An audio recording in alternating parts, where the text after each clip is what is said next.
Tonight on Himitsu TV, we have the following broadcasts.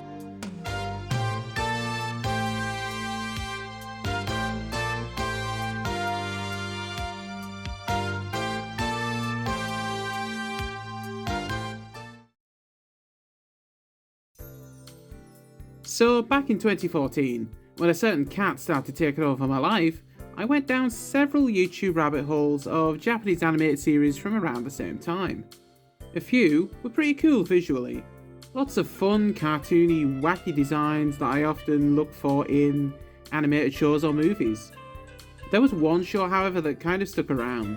It didn't stand out as much as other shows, and it never left much of an impact as the weapon-wielding wacko did. But after doing some research, I found a charming series with an interesting backstory. A series that nobody has discussed in video form before. So today, we're travelling back to the year 2000 to review and discuss the history of Nyanda Kamen.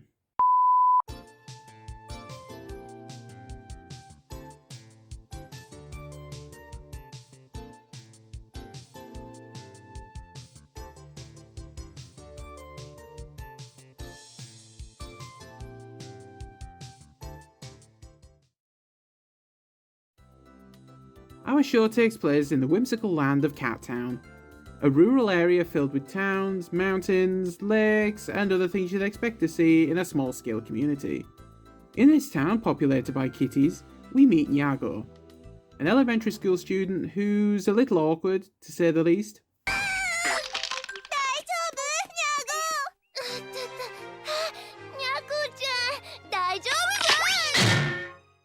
He lives with his sister Miko, and I assume they're parents, but I don't think they ever appear on screen. While at school, Nyago hangs out with his classmates, Nyanta, Nyako, and Kyachin, and lives a relatively normal life. But that all changes when someone is in need and shouts,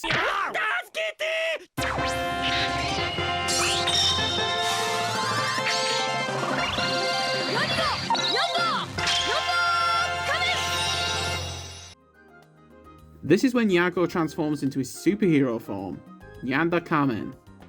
With this form now active, Nyanda flies into action to save whoever is in need, with some assistance from his pterodactyl friend, Pidori.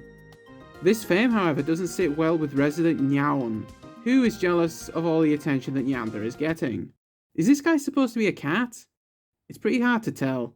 Anyway, with help from his fox assistant Kon, he attempts to mess with Nyanda and to try and overtake him in popularity. With mixed results, of course.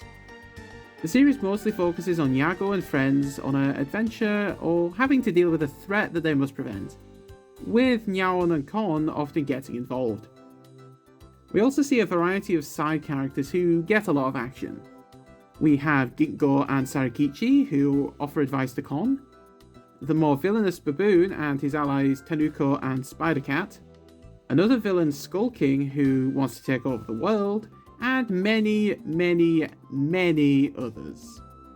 Nyanda Kamen, or just Nyanda Kamen, which I'll be calling it throughout the video, was a children's superhero fantasy anime produced by Sunrise, yes, that Sunrise, Tokyo Agency, and Nagoya TV. The series is actually connected to a well-known name in the Japanese animation and cartooning industry, Takashi Yanase, the creator of another children's superhero series, Anpan-Man. Nyanda actually started out in 1996 under the title Pyon Pyon Otsuke Kamen, with the main characters originally being rabbits instead of cats. I sadly can't find much on this version, but I assume the change came with the anime adaptation, as the 3 Yanase picture books featuring the cats were published after the anime begun broadcasting. The series seemed pretty popular with Japanese children, spawning a lot of merchandise, soundtrack CDs, VHS releases of the anime, which included 3 special OVAs which, believe it or not, are actually lost media. The first looked to be some kind of introduction of sorts, maybe a clip show introducing the characters and locations.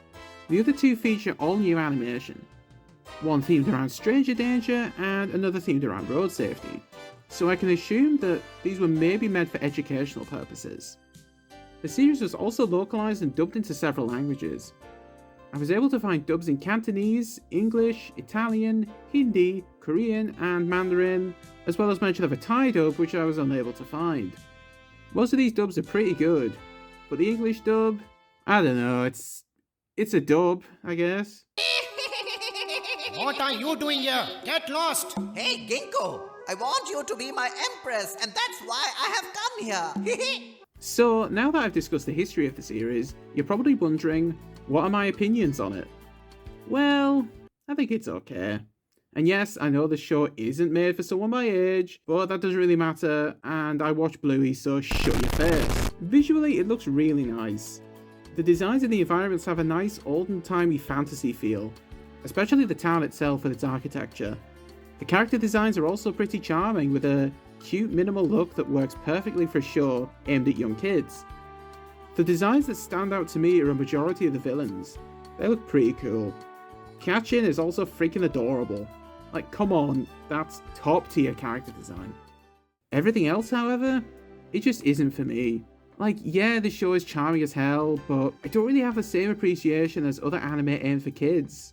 The characters are pretty basic in their personalities, with a few having some quirks like Yago having flaws in his personal life, but other than that, they're pretty basic characters.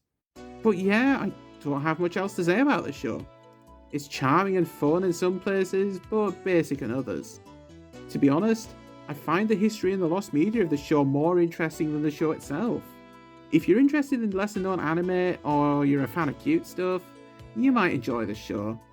Also, the series for some reason hasn't had a DVD or Blu-ray release in Japan, despite the VHS releases being complete and they're being rebroadcast since its conclusion in 2001.